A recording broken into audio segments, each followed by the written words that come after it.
আসসালামু আলাইকুম। এটা হচ্ছে ডিসি সার্কিট টাইপ 8 ম্যাথ, যেটা হচ্ছে ১০ নম্বর সিরিয়াল। অধ্যায়টার নাম ammeter, voltmeter and wattmeter. Tesla volume 1 এর 4th এডিশনের এক্সাম্পল 09 করতেছি আমরা। বলছে অ্যামিটারের reading 4.45 ampere. Ammeter 4.45 ampere reading দিচ্ছে।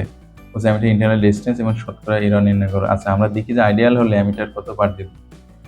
তো যদি অ্যামিটার আইডিয়াল হতো তাহলে আমরা মোট ভোল্টেজ বাই মোট রেজিস্ট্যান্স 4.8 অ্যাম্পিয়ার পার দিত, কিন্তু অ্যামিটার পার দিচ্ছে 4.45 অ্যাম্পিয়ার।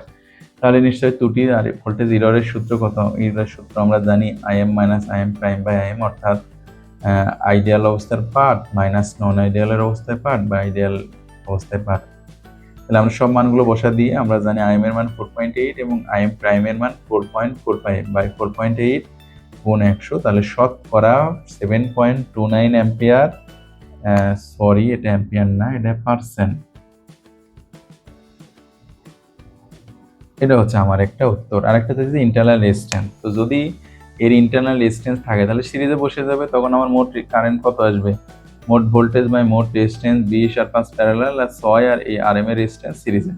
তাহলে আইএম প্রাইম এর মান আমরা জানি 4.45 বসাই দিলাম।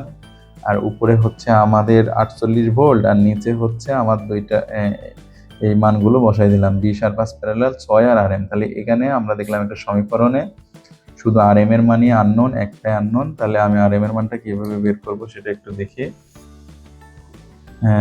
4.45 ইজ ইকুয়াল 48 ভোল্ট উপরে, নিচে 20 ইনভার্স যোগ 5 ইনভার্স বন্ধনী close inverse plus 6 plus x shift solve সমান।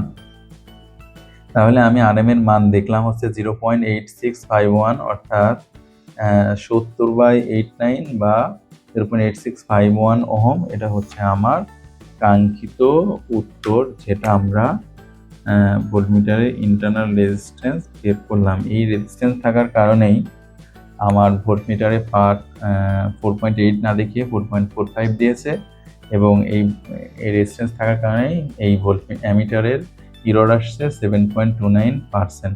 এটা ছিল আমার এক্সাম্পল 9 এর সলিউশন। ঠিক আছে, থ্যাংক ইউ সবাইকে। আসসালামু আলাইকুম।